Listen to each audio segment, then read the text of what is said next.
안녕하세요. 어느덧 무더운 여름이 지나고 10월이 되었습니다. 여러분들이 보시는 시원한 바닷가의 모습을 보니 시원하시죠? 시원한 바닷가의 모습과 함께 가을이 깊어가는 만큼 하늘도 높아지고 있네요. 우리 모두 가을 하늘 그리고 바다처럼 넓고 깊은 마음을 가지고 말씀을 읽으며 영적으로 함께 성장하는 시간이 되기를 바랍니다.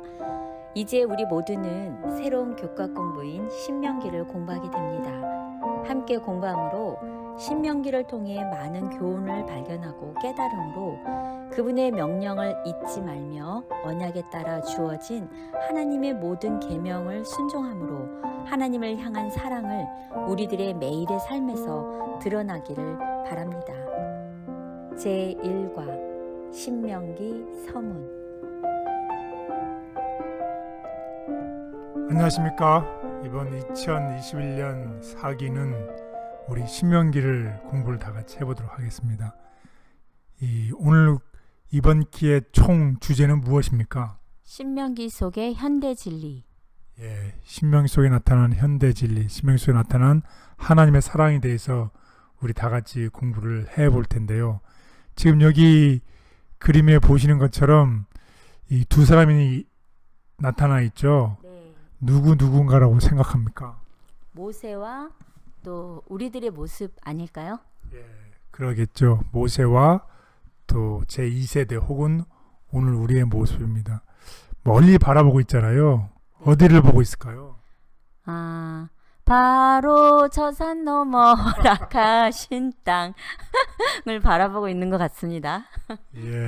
이 신명기는 특별히 요단강 넘어 약속의 땅에 들어갈 제2세들이 위에서 기록된 거잖아요. 그래서 약속의 땅을 바라보고 있는 것처럼 보입니다.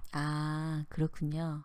그 당시에 이 세대가 죽고 이 세대가 이제 약속의 땅에 들어가기 직전에 약속의 땅을 바라보고 있는 것처럼 여기 나타있는 이 젊은이도 현재 오늘 저 하늘, 우리가 들어갈 약속의 땅인 하늘을 바라보고 있는 것 같습니다. 그리고 모세도 그 약속의 땅에 들어가지 못했잖아요. 그래서 그 약속의 땅, 그 하늘을 바라보고 간절한 마음으로 자신의 마지막 유언을 이 세대에게 하는 공부를 우리 해보도록 하겠습니다. 오늘의 제1과입니다. 1과의 제목은 무엇인가요? 신명기 서문. 신명기에 대해서 우리 공부할 텐데 신명기가 어떻게 기록되어 있고 신명기가 무엇을 다루고 있는지에 대한 인트로덕션, 서문에 대해서 우리 공부를 해보도록 하겠습니다. 자, 그래서 오늘의 기억절입니다. 사랑하지 아니하는 자는 하나님을 알지 못하나니 이는 하나님은 사랑이심이라. 요한일서 4장 8절. 오늘의 기억절로 보면 특별히 하나님의 사랑에 대해서 기억절을 하고 있습니다. 그래서 신명기하고 하나님의 사랑은 무슨 관계가 있을까요? 아마 저자는 이 신명기가 하나님의 사랑에 가득한 그 내용을 이제 알리고 싶어서 이 신명기는 하나님의 사랑의 책이다. 그래서 이 하나님의 사랑에 대한 기억절을 요한일서 4장 8절을 통해서 나타내 보이고자 하고 있습니다. 그래서 우리 한번 다 같이 신명기는 무슨 책인지 신명기의 계획에 대해서 한번 우리 하나씩 알아보도록 하겠습니다. 일단 처음으로 신명기를 누가 기록했을까요? 모세요. 모세가 기록했습니다. 모세는 모세의 오경이라고 그러죠. 5권의 책을 기록했죠. 모세의 오경. 그래서 첫 번째부터 보면 창세기, 출애굽기, 레위기, 민수기, 신명기. 신명기죠. 그래서 신명기가 모세가 기록한 5권 책 중에 5번째 책이 신명기가 되겠습니다. 그래서 신명기라는 뜻은 한자로 보면 신이죠. 신이라는 뜻은 여기 나와 있는 것처럼 거듭, 다시, 반복이라는 뜻을 가지고 있습니다. 그 다음에 명이라는 것은 명령, 계명, 구전. 그래서 결국 하나님의 명령, 하나님의 계명을 어떻게 한다는 것이에요? 반복. 다시 거듭해서 반복한다, 다시 얘기한다. 이런 뜻입니다. 왜 반복할까요? 중요하니까. 중요하기 때문에 그렇죠. 1세대의 사람들에게 얘기를 했지만 듣지 않아서 2세 사람들에게 다시 반복해서 거듭거듭 얘기하는 중요한 이 율법의 반복이라는 뜻을 갖고 있는 뜻이 신명기가 되겠습니다. 그리고 이 신명기는 모세가 아까도 얘기했지만 이 약속의 땅에 들어가기 바로 직전에 2세대에게 얘기하는 모세의 유언이면서 모세의 그 마지막 최종 이 설교가 되겠습니다. 그래서 정말 중요한 내용이 되겠죠. 네. 근데 제가 성경을 읽기로 이렇게 결심을 하고 시작을 창세기부터 하게 되면 창세기는 열심히 읽다가 출애굽은 잘 아는 내용에서 재밌게 좀 또 읽다가 보면 민수기부터 어려워지면서 신명기까지 가기가 아주 힘들더라고요. 근데 이렇게 신명기의 개요를 이렇게 설명을 잘 해주시니까 이해가 되니까 신명기를 다시 읽게 되면 아주 제가 잘 이해할 수 있을 것 같네요. 네, 그렇습니다. 우리 모두 다 같이 신명기를 한번 이번 기회에 잘 읽어보고 또 모세가 마지막 유언인 것처럼 하나님께서 정말 우리에게 어떤 말씀을 하기를 원하시는지 하늘나라에 들어가기 바로 직전인 우리에게 원하시는 그 말씀을 우리가 다 같이 한번 읽어보는 그런 시간이 됐으면 좋겠습니다. 네. 예, 그래서 이 내용은 특별히 2세대가 1세대가 행했던 오류와 불순종을 어떻게 반복하지 않도록 거듭해서 하나님께 순종할 것을 명령하는 것입니다. 예, 그게 바로 신명기입니다.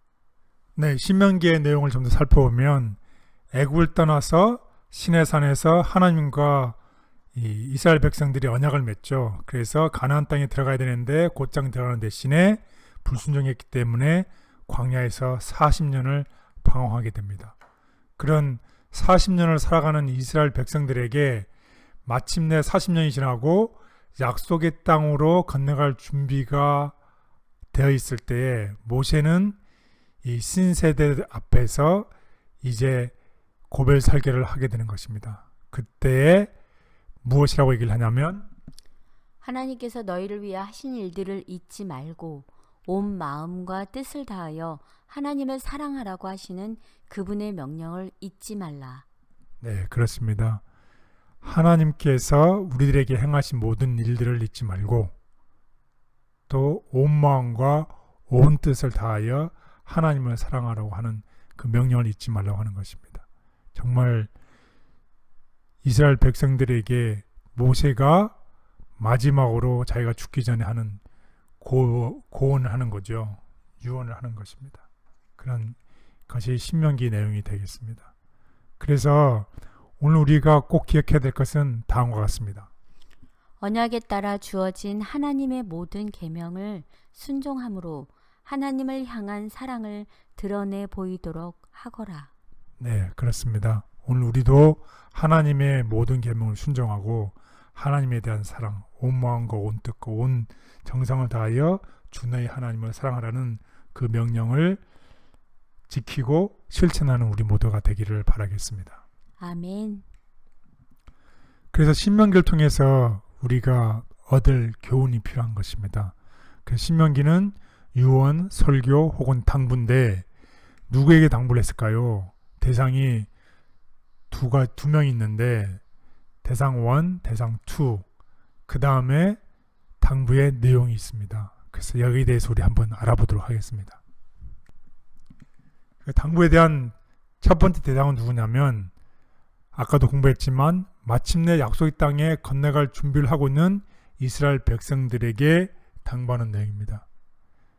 그렇다고 하면 오늘날 우리가 하늘나라의 경계에 서 있는 우리들에게도 똑같은 당부를 하고 있는 것입니다.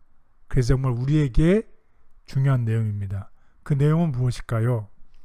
내가 나의 하나님 여호와께서 명령하신 대로 규례와 법도를 너희에게 가르쳤나니 이는 너희가 들어가서 기업으로 차지할 땅에서 그대로 행하게 하려 함인즉 너희는 지켜 행하라. 이것이 여러 민족 앞에서 너희의 지혜요 너희의 지식이라. 그들이 이 모든 규례를 듣고 이르기를 이 큰 나라 사람은 과연 지혜와 지식이 있는 백성이로다 하리라. 네, 당부의 내용은 여호와께서 우리에게 명하신 규례와 법도를 지켜 행하라는 것입니다. 그래서 정말 오늘 우리에게 중요한 내용입니다. 모세의 마지막 당부, 하나님께서 우리에게 원하시는 그것은 규례와 법도를 지킬 뿐만 아니라 지키고 어떻게 한다는 것이에요. 행하라고. 행하는 것입니다. 그렇게 할 때에 이 모든 이방 사람들이 뭐라고 하고, 이 사람들은 과연 지혜와 지식이 있는 백성이로다 한다는 것입니다.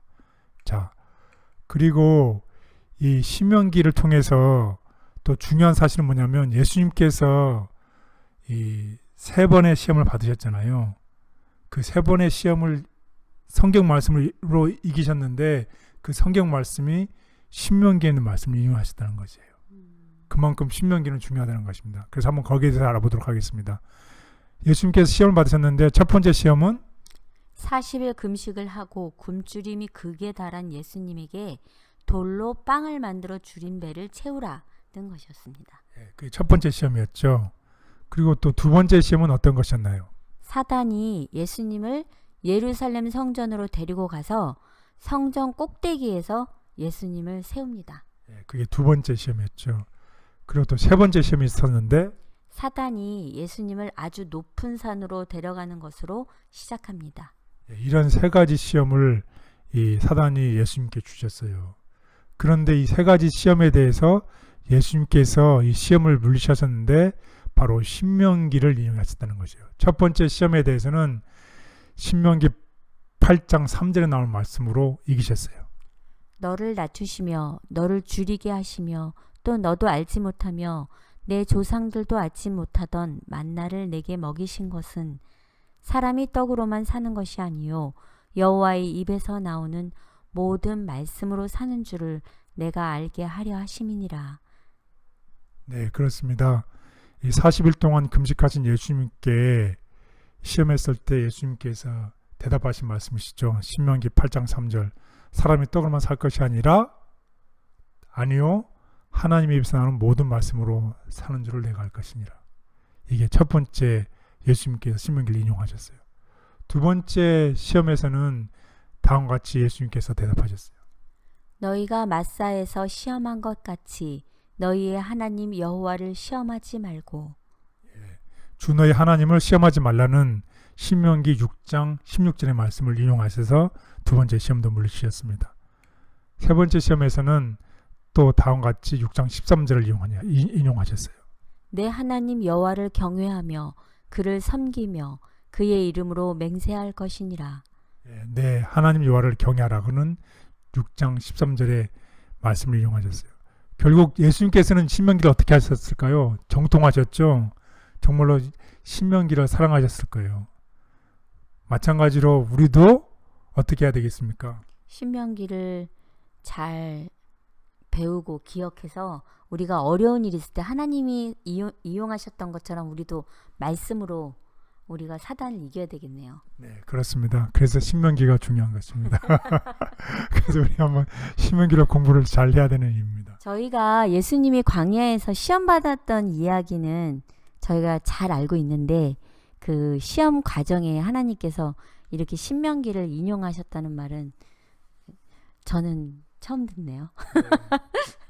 그래서 신명기, 예수님이 사랑했던 이 신명기, 그래서 성경 말씀이 있던 이 신명기를 기억하시고서 우리도 정말 예수님처럼 신명기를 사랑하고 신명기를 오늘 이번 기회에 잘 공부했으면 좋겠습니다. 정말 이번 기회에 신명기를 정말 잘 공부할 수 있는 아주 좋은 기회인 것 같습니다. 그래서 우리 모든 성도 시청자 여러분들과 함께 신명기를 이번에 아주 열심히 열공했으면 좋겠네요. 네, 꼭 그렇게 됐으면 좋겠습니다. 우리 다 같이 신명기를 열심히 공부해서 정말 하늘나라 가기 직전에 있는 우리들에게 주신 교훈을 우리가 깨달을 뿐만 아니라 실천하는 우리 모두가 됐으면 좋겠습니다. 자, 그래서 신명기는 이 교훈이 있는데 특별히 다음같이 우리가 꼭 알아야 될 교훈이 있습니다. 이스라엘을 교훈하기 위하여 신명기에 세워둔 원칙들은 세상 끝날까지 하나님의 백성이 따라야 한다. 참된 번영은 하나님과의 언약 관계를 계속하는 데 달려 있다. 네, 세상 끝날까지 하나님의 백성들이 반드시 지키고 행해야 될 것이 신명기에 세워둔 원칙들입니다. 결국 무엇입니까? 주 너희 하나님을 온 마음과 온 뜻과 온 정성을 다하여 뭐하라는 것이에요? 사랑하라는 것입니다. 이 참된 번영이 하나님과의 언약 관계를 계속하는 데 달려있다는 것이에요. 이스라엘 백성들은 언약 관계를 지키지 못했죠. 하지만 오늘 우리는 이 하나님과의 언약 관계를 예수 그리스도의 피를 통해서 하나님의 은혜로 우리 모두가 끝까지 지켜서 정말 신명기에 세워둔 원칙들을 지키고 하나님을 따라가는 백성이 되기를 바라겠습니다. 아멘. 이제 신명기를 이해해야 할 텐데 신명기의 배경에 대해서 한번 알아보겠습니다. 신명기를 우리가 이해하려면 신명기가 기록하기 전까지의 이야기를 역사를 이해하면 알면 되겠습니다. 그래서 그 이야기를 살펴보면 어떤 이야기가 있나요? 첫 번째, 이 하늘에서의 사단이 반역한 이야기가 나오죠. 하늘에서 사단의 반역한 이야기에서부터 시작을 해서 어디까지요? 바로 약속의 땅에 들어가기 바로 전까지 광야에서 40년간 방황한 이야기를까지의 우리가 공부를 해보면 되겠습니다. 그래서 오늘 서문은 처음에 하늘에서 일어났던 반역에서부터 시작해서 약속의 땅에 바로 들어가기 직전에 광야에서 40년간 방황했던 이야기를 우리 공부하는 시간이 되겠습니다. 그래서 우리 한번 그 순서대로 한번 그 공부를 해보도록 하겠습니다. 간략하게. 첫 번째, 하나님은 사랑이시다라는 이 모든 온 우주가 알고 있는 이 사실에 대해서 하늘에서 이 전쟁이 일어났어요. 하나님은 사랑이 아니다는 거죠. 그래서 무슨 일들이 일어났냐면 이 사단 루시퍼가 하늘에서 쫓겨났죠. 그래서 사랑하지 않기로 선택할 자유가 있는 이 지구로 쫓겨왔어요. 그래서 이 지구를 타락으로 이끕니다. 그래서 이 루시퍼에 의해서 인간은 타락하고 타락 이후에 모든 상황이 점점 더 최악으로 치달아가는 이런 상황이 되었습니다. 이런 상황 속에서 마침내 하나님께서 온 세상을 큰 홍수로 다 멸망시키시고 그 다음에 누구를 부르시나요? 아브람. 네, 아브라함 부르십니다. 왜 부르셨을까요?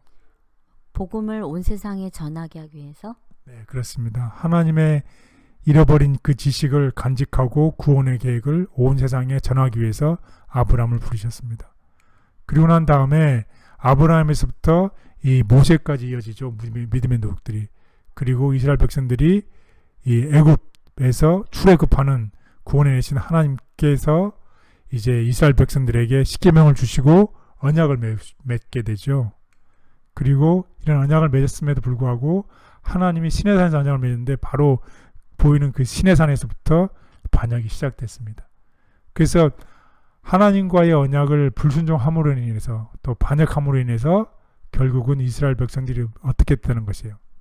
약속의 땅으로 속히 들어가는 대신 광야에서 40년간 방황했습니다. 예, 그것이 오늘 공부할 그 이야기가 되겠습니다. 하늘에서의 전쟁이 났고 그 전쟁에서 쫓겨난 루시벨이 이 지구를 타락시키고 타락한 사람들에 의해서 결국 하나님께서 홍수로 멸망시키시고 우리의 믿음의 조상인 아브라함을 선택하셔서 세상에 온 복음을 전하게 하셨고 아브라함에서부터 모세까지 믿음의 노독들이 하나님의 말씀을 지켰고 결국 애굽에 있었던 하나님 백성들을 출애굽시키시고 그 백성을 사랑하셔서 십계명을 주시고 언약을 맺으셨고 하지만 하나님의 백성들이 하나님과의 언약을 지키지 못해서 결국 약속의 땅으로 들어가는 대신에 40년 광야 생활의 방향 속에 있었던 것들이 오늘 신명기를 이해하는 데 큰 도움이 되겠습니다. 그래서 오늘의 학습 순서입니다. 그 첫 번째 날은 참된 사랑의 조건이라는 뜻으로 이 대쟁투가 되었던 일에 대해서 이사야 14장을 중심으로 공부를 해보겠습니다. 그리고 둘째 날은 타락과 홍수의 이야기 창세기 3장에 나온 이야기를 공부하겠습니다. 그리고 세 번째 날에는 아브라함을 부르신 이야기 창세기 12장을 공부하겠습니다. 그리고 넷째 날에는 시내산에서 이스라엘과 맺은 언약 출애굽기 19장에 대해서 공부를 하겠고 마지막 날은 이스라엘의 배도와 형별, 출애굽기 19장에 대해서 우리 다 같이 공부를 해보도록 하겠습니다. 네, 첫째 날입니다. 제목이 무엇인가요? 참된 사랑의 조건. 네, 참된 사랑의 조건. 그 하늘에 일어났던 이 대쟁투의 이야기를 오늘 공부를 해보도록 하겠습니다. 특별히 하나님은 사랑이라는 그런 진리, 거기에 대해서 이제 싸운 이야기입니다. 하나님께서 이 세상을 다스리는 방법을 우리가 더 잘 이해할 수 있도록 도와주는 것이 바로 하나님은 사랑이라는 것이죠. 하나님이 사랑이기 때문에 사랑이신 하나님께서 이 세상을 어떻게 다스리는지를 우리가 더 잘 이해할 수 있게 된다는 것입니다. 하나님께서는 사랑을 절대로 강요하지 않으신다는 것입니다. 하나님께서는 인간을 로봇처럼 만들지 창조하지 않으셨다는 것이에요. 그래서 이 다른 이면에는 하나님께서 인간을 창조하셨는데 인간이 하나님을 사랑하지 않을 수도 있다라는 거죠.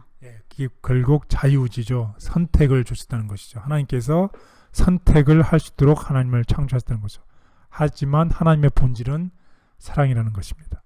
여기에 대해서 누군가는 하나님을 사랑하지 않을 수도 있다는 것이, 그게 바로 대쟁투가 시작된 지점이었습니다.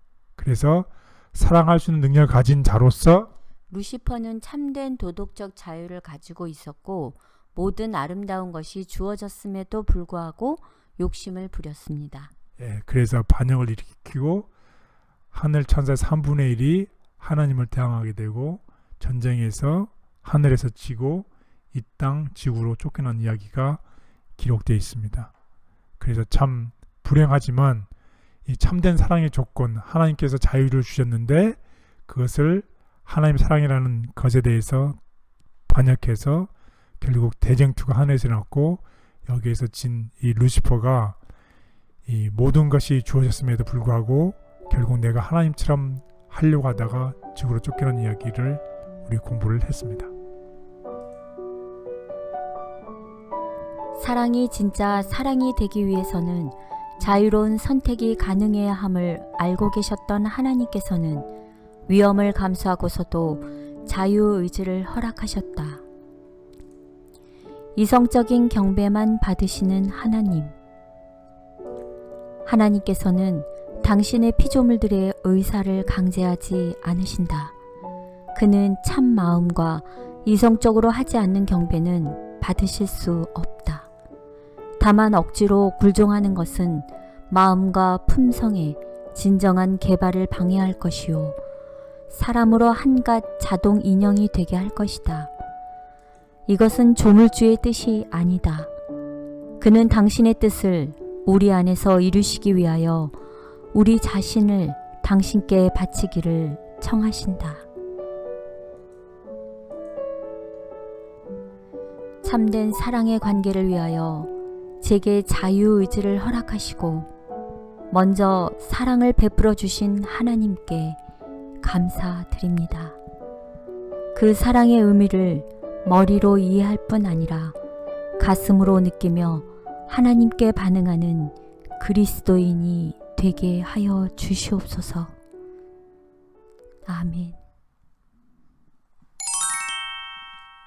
네, 둘째 날입니다. 둘째 날의 제목은 무엇입니까? 타락과 홍수. 타락과 홍수라는 제목으로 공부를 해보도록 하겠습니다. 이 아담과 하와가 이제 타락한 이후에 모든 상황이 점점 좋아지기는커녕 최악으로 치닫게 시작했죠. 그때 하나님께서는 인류에 대해서 모든 사람들이 생각하는 모든 계획이 항상 어떻게 한 것이요? 악하다고. 모든 것이 다 악한 것이라고 말씀하셨습니다.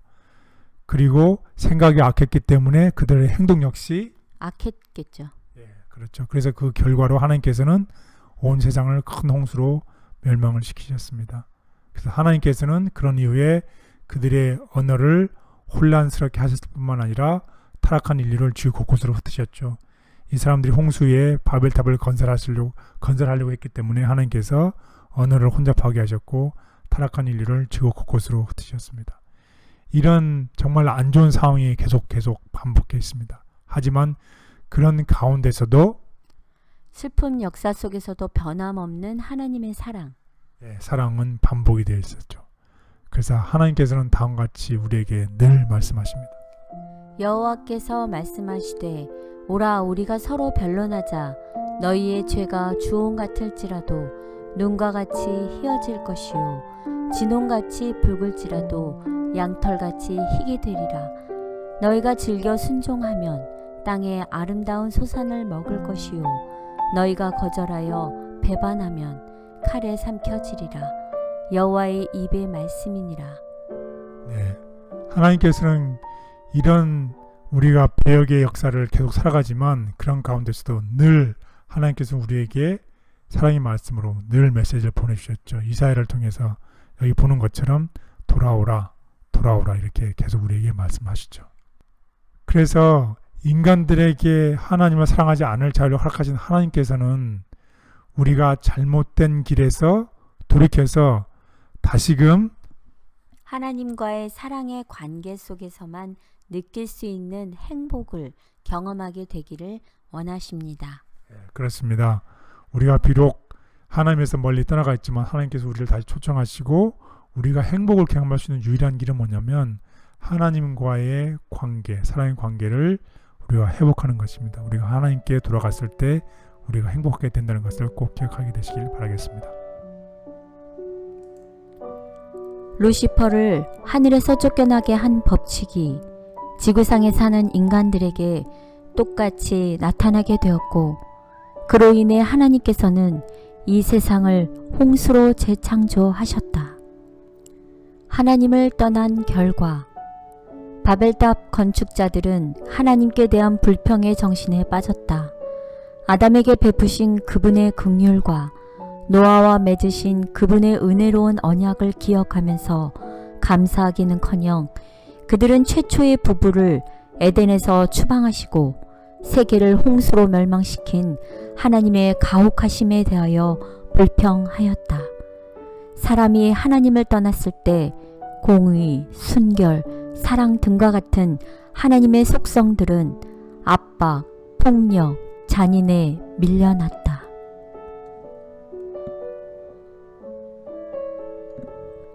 저의 마음속이 여전히 하나님을 슬프게 하는 생각들로 가득 차 있을 때가 많습니다.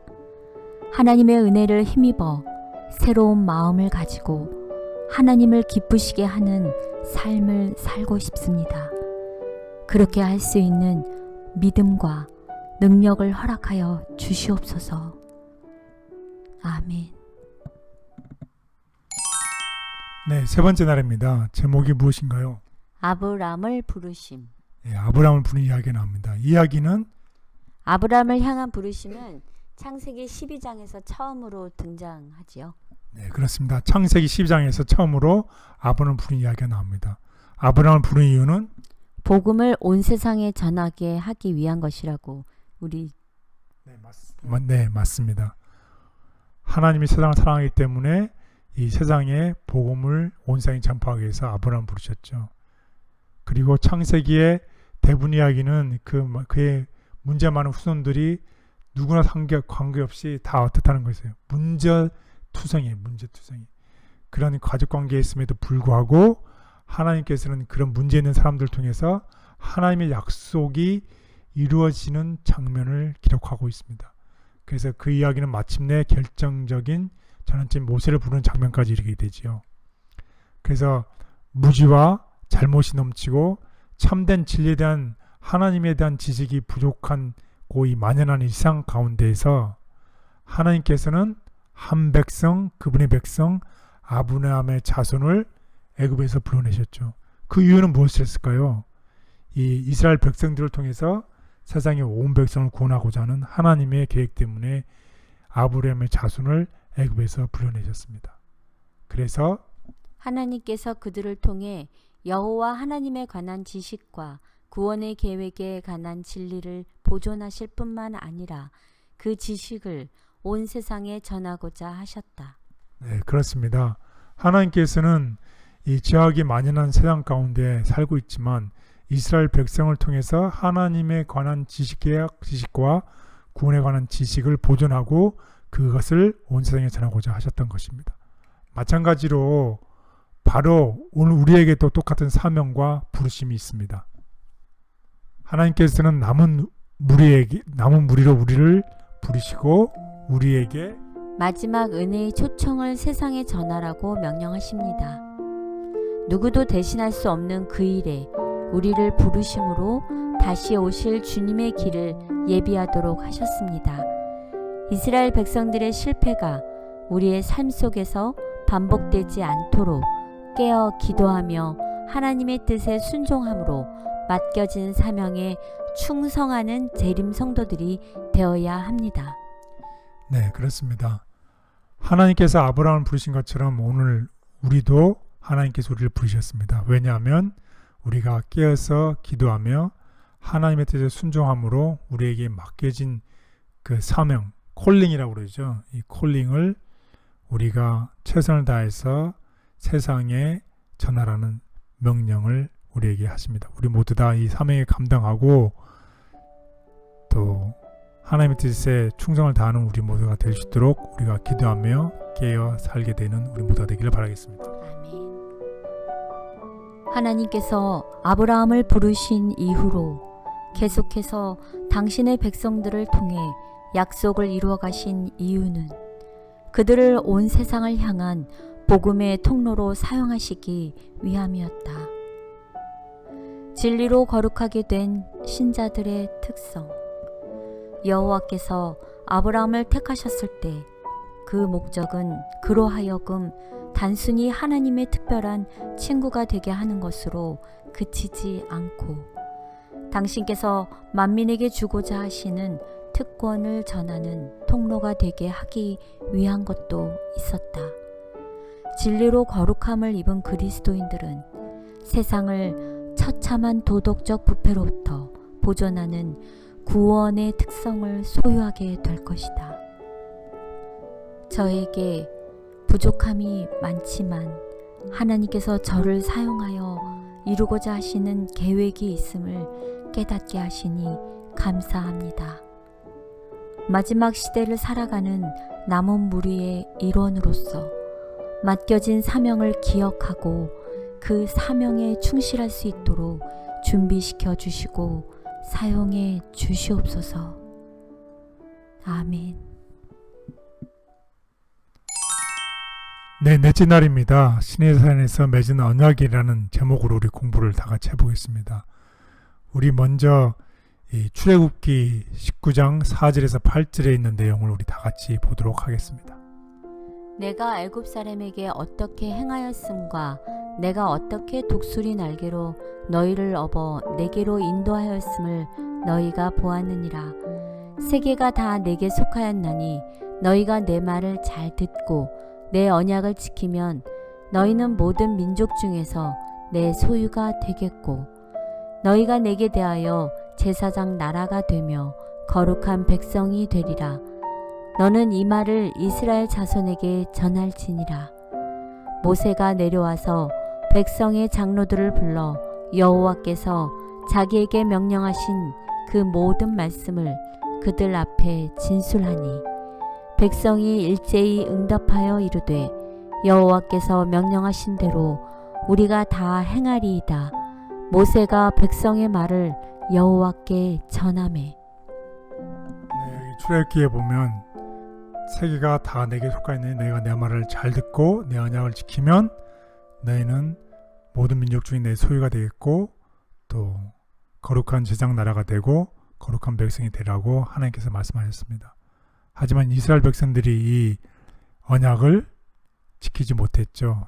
슬프게도. 그래서 그들이 하나님의 특별한 소유가 된 것은 그들이 선천적으로 거룩하거나 이루었거나 뛰어났기 때문이 아니라 그것은 오직 하나님께서 베풀으신 은혜와 하나님께서 그들이 위해 허락하신 경이로운 진리 때문인 것입니다.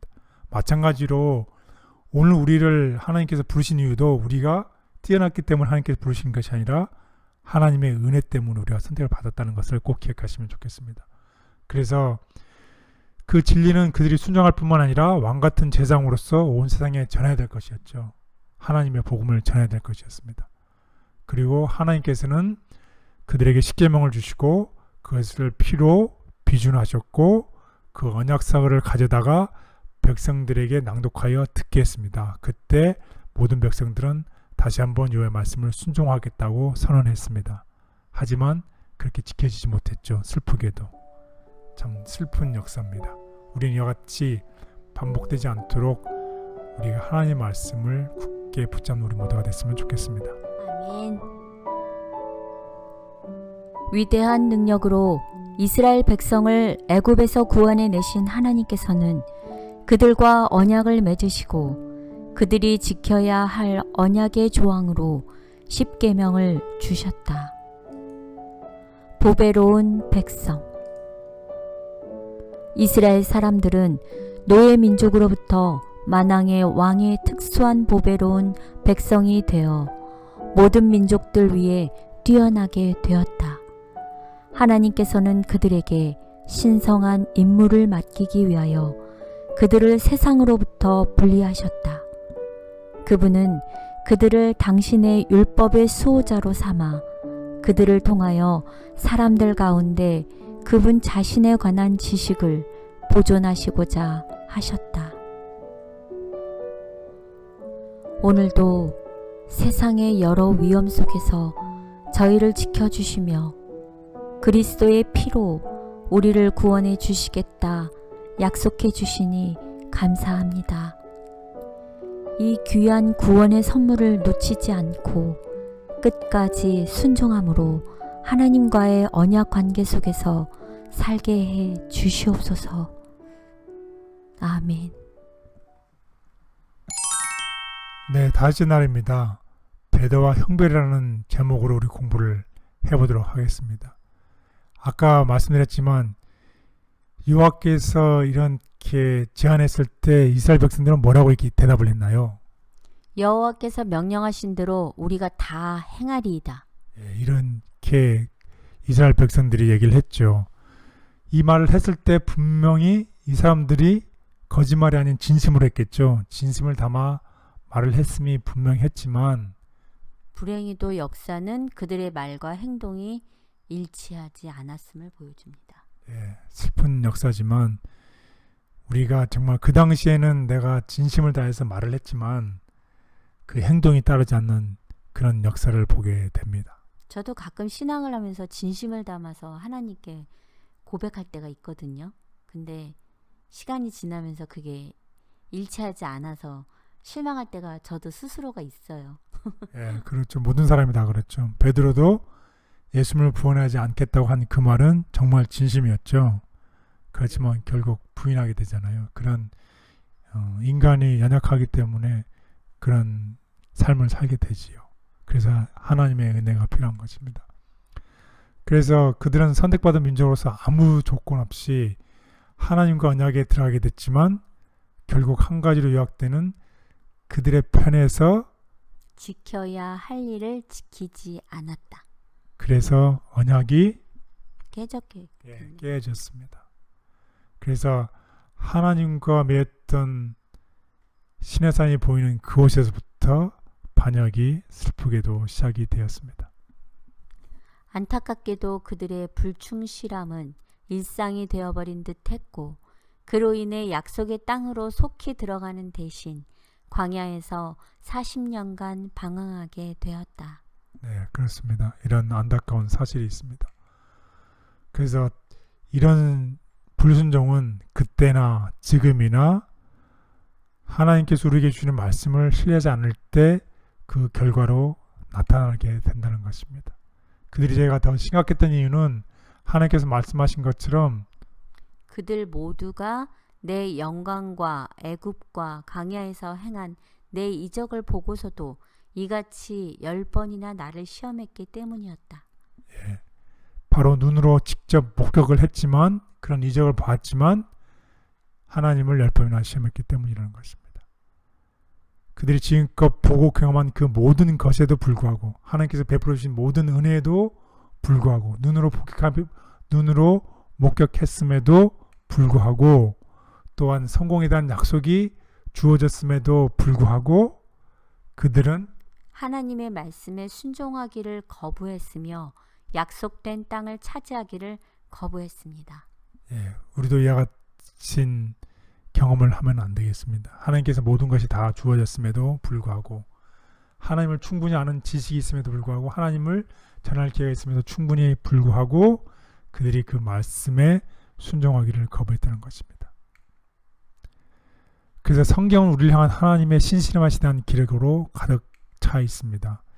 히브리서 10장 23절에서는 사도 바울은 약속하신 이는 미쁘시니 우리가 믿는 도리의 소망을 움직이지 말며 굳게 잡으라고 호소합니다. 예, 그렇습니다.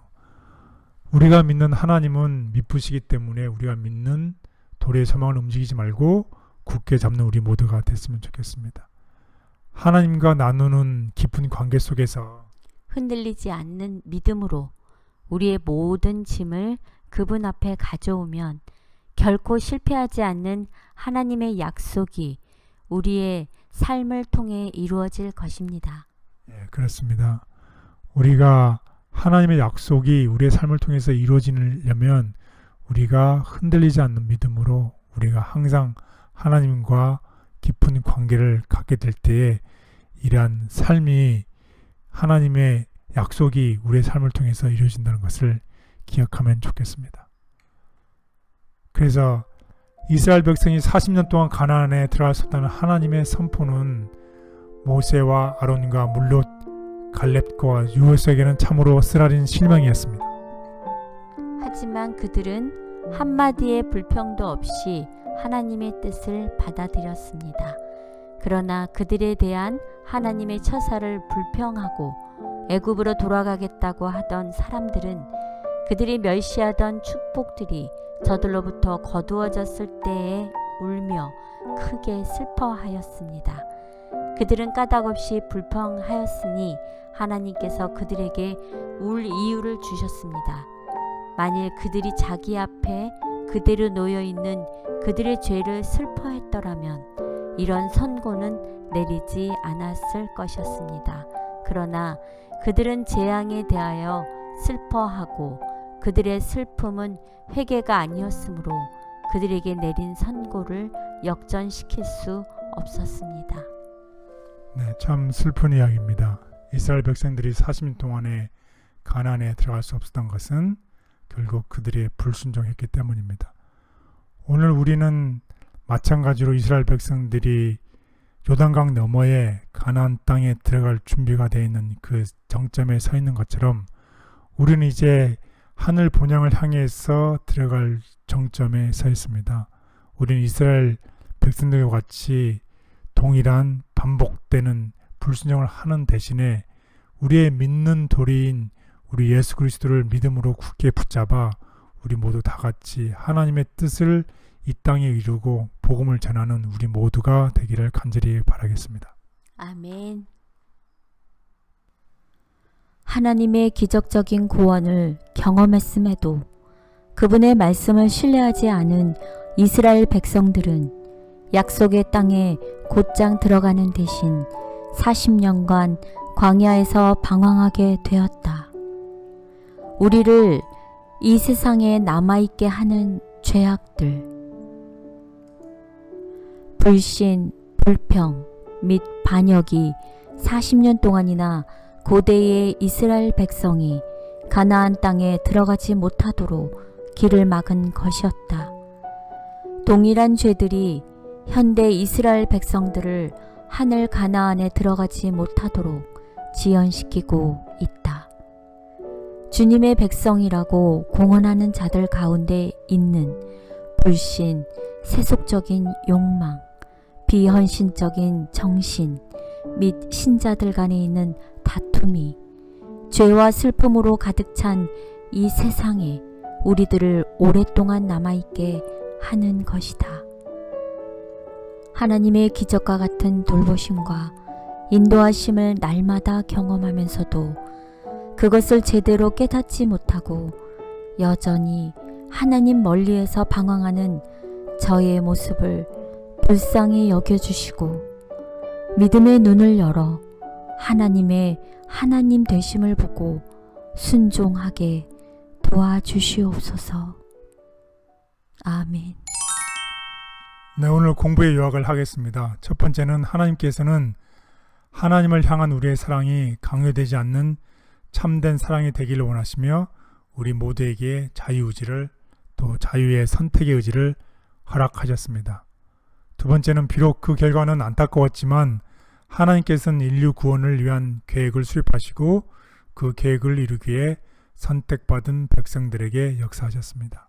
마지막으로 지금도 동일한 방법으로 하나님께서는 우리를 부르시고 하나님의 사역에 우리가 참여하기를 원하십니다.